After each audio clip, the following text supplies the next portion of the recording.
નમસ્કાર મિત્રો, આપ સૌ જાણો જ છો ઇન્દોરની અંદર એક ખૂબ જ મોટી દુર્ઘટના બની ગઈ। ત્યાં ટોયલેટનું પાણી હોય એની પાઇપલાઇન પીવાના પાણીની પાઇપલાઇન સાથે મિક્સ થઈ ગયું અને એને કારણે ત્યાં ભયંકર રોગચાળો ફાટી નીકળ્યો અને આ ઝાડા ઉલટીના રોગચાળામાં ત્યાં 3000 લોકોને હોસ્પિટલમાં દાખલ કરવાની જરૂર પડી, 34ને આઈસીયુમાં દાખલ કરવાની જરૂર પડી અને એમાંથી 17 વ્યક્તિના મૃત્યુ થઈ ગયા અને આ આંકડા પણ 5-6 દિવસના પહેલાંના જૂના છે। તો આજે આપણે આ ટૉપિક ઉપર ચર્ચા કરીશું। એ ઉપરાંત ખાસ તો આવો બનાવ આપણા ગુજરાતમાં ન બને એના માટે આપણે શું શું કાળજી લેવી જોઈએ એના વિશે આપણે ચર્ચા કરીશું। તો આ વિડીયોને ચોક્કસથી અંત સુધી જોજો। એ સિવાય આ એક સરસ મજાની તમને હેલ્થ ટીપ આપીશ અને આ વિડીયોને શક્ય હોય ત્યાં સુધી વધુને વધુ શેર કરજો જેથી વધુને વધુ લોકોની જિંદગીઓ આપણે બચાવી શકીએ। આપ સૌ જાણો જ છો, હું છું ડૉક્ટર ધર્મેશ ગોહેલ, નવજાત શિશુ તથા બાળરોગ નિષ્ણાંત। મારી હોસ્પિટલ રાજકોટમાં આવેલી છે, ઢેબર રોડ ઉપર મધુરમ હોસ્પિટલની બાજુમાં।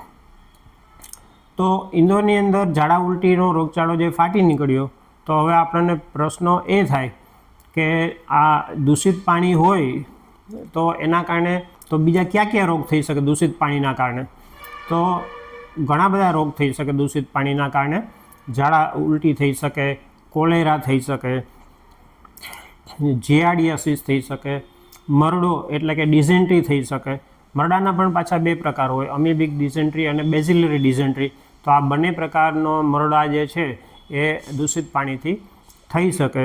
એ સિવાય ટાઇફોઇડ થઈ શકે, હિપેટાઇટિસ એ અને હિપેટાઇટિસ ઈ એ પણ થઈ શકે। એટલે હિપેટાઇટિસના કારણે પછી કમળો થાય એ પણ થઈ શકે। એ સિવાય ઇકોલાઈ છે, કેમ્પાઇલોબેક્ટર છે, લેપ્ટોસ્પાઇરોસિસ છે, આવા ઇન્ફેક્શન પણ થઈ શકે।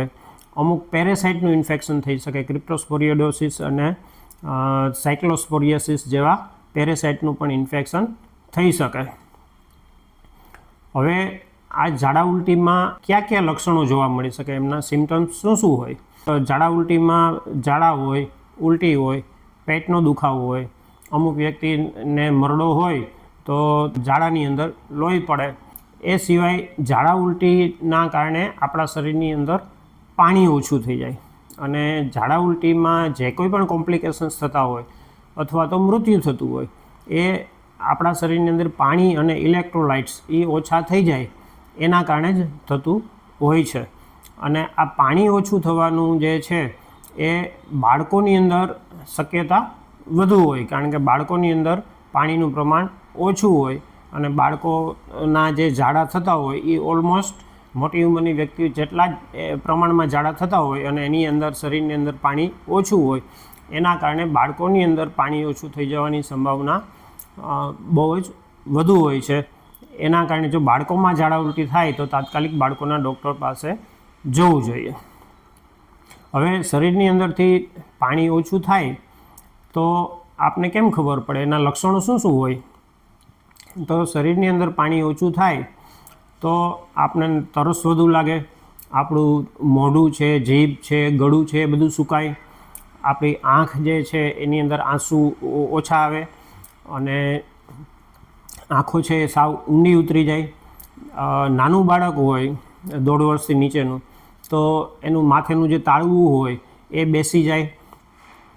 એ સિવાય આપણો જે પેશાબ જે છે એ એકદમ ઘાટો અને પીળા રંગનો ઉતરે, આવા પ્રકારના લક્ષણો જોવા મળે। એ સિવાય આપણે માથું દુખે, થાક લાગે, નબળાઈ આવી જાય શરીરમાં, એ ટાઈપનું લક્ષણ જોવા મળી શકે।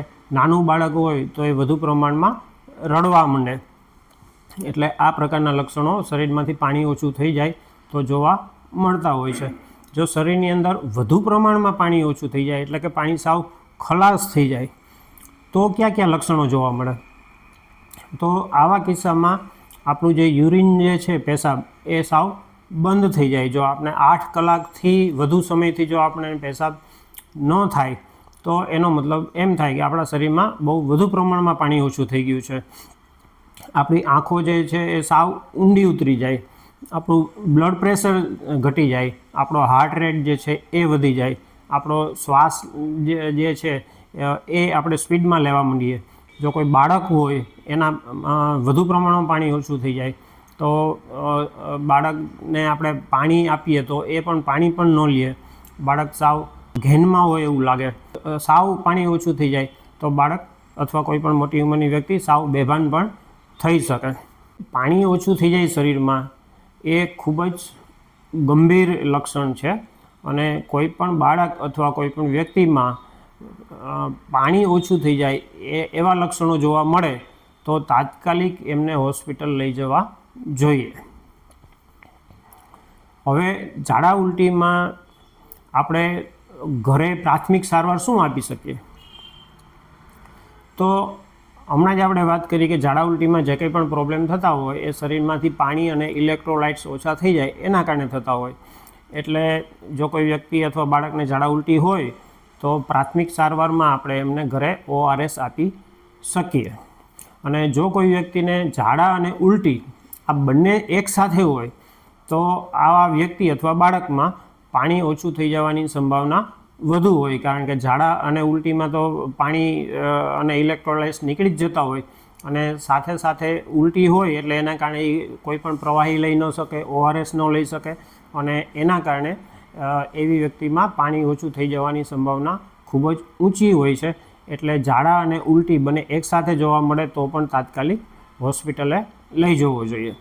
હોસ્પિટલની અંદર જો પાણી ઓછું થઈ ગયું હોય તો એમને IV ફ્લુઇડ્સ એટલે કે આપણે સાદી ભાષામાં બાટલા ચડાવવા પડે, જેથી કરીને શરીરની અંદરનું પાણી નોર્મલ થઈ જાય. હવે સૌથી અગત્યની ટોપિક ઉપર આપણે આવીએ કે આવા પ્રકારનો બનાવ ન બને એના માટે આપણે શું શું કાળજી લેવી જોઈએ. અને આ જ સંદર્ભમાં આપણે તમને એક હેલ્થ ટીપ આપું છું. દૂષિત પાણી જે છે એના કારણે હિપેટાઇટિસ A અને ટાઇફોઇડ થતા હોય છે. તો આ હિપેટાઇટિસ A અને ટાઇફોઇડ જે છે એના સામે આપણે રક્ષણ જોઈતું હોય તો હિપેટાઇટિસ A અને ટાઇફોઇડ બંનેની વેક્સિન્સ અવેલેબલ છે અને એ વેક્સિન અસરકારક પણ છે. તો આ બે વેક્સિન જો કોઈ પણ બાળક કોઈ પણ મોટી ઉંમરની વ્યક્તિ જો આ બે વેક્સિન્સ લઈ લે તો એમને ટાઇફોઇડ અને સાદા કમળાની સામે રક્ષણ મળી શકે. હવે એ સિવાય આપણે શું શું કાળજી લેવી જોઈએ કે જેથી કરીને આ જે દૂષિત પાણી જે છે એના કારણે કોઈ પણ રોગ આપણે ન થાય. તો દૂષિત પાણીથી જે રોગ થતા હોય છે એ ન થાય એના માટે આપણે એક તો ઘરની અંદર સારું વોટર ફિલ્ટર આપણે વાપરવું જોઈએ.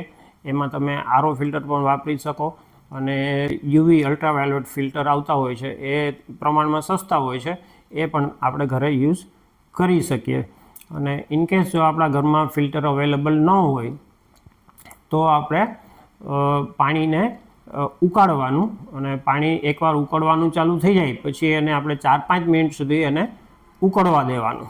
તો આવી રીતે પાણીને ઉકાળી અને પછી ઠંડુ થાય પછી આપણે પીએ તો આ ટાઈપના જે રોગ થતા હોય એના જે અંદર જે કોઈ પણ વાયરસ કે બેક્ટેરિયા કે પેરાસાઇટ્સ હોય એ બધા નાશ પામે ને પછી આપણને કોઈ પણ જાતનો રોગ થાય નહીં.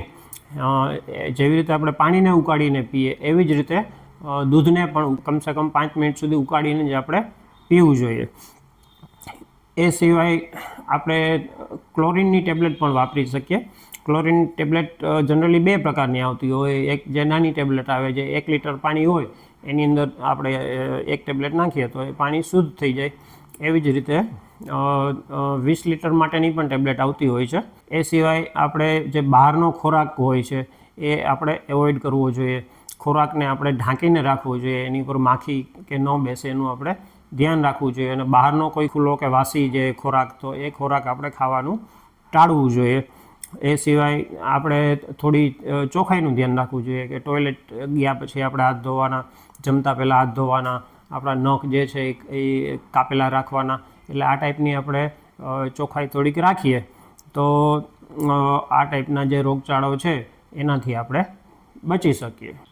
જો આપને વિડીયો ગમ્યો હોય તો એને ચોક્કસથી આપ લાઈક કરજો અને આ વિડીયોને આપ વધુને વધુ શેર કરજો. આપની એક શેર જે છે એ ઘણા બધા લોકોનો જીવ બચાવી શકશે. તો ચોક્કસથી આને શેર કરજો અને આ વિષયમાં આપને કોઈ પણ પ્રશ્ન હોય તો ચોક્કસથી આપ કોમેન્ટમાં પૂછી શકો છો. નમસ્કાર મિત્રો.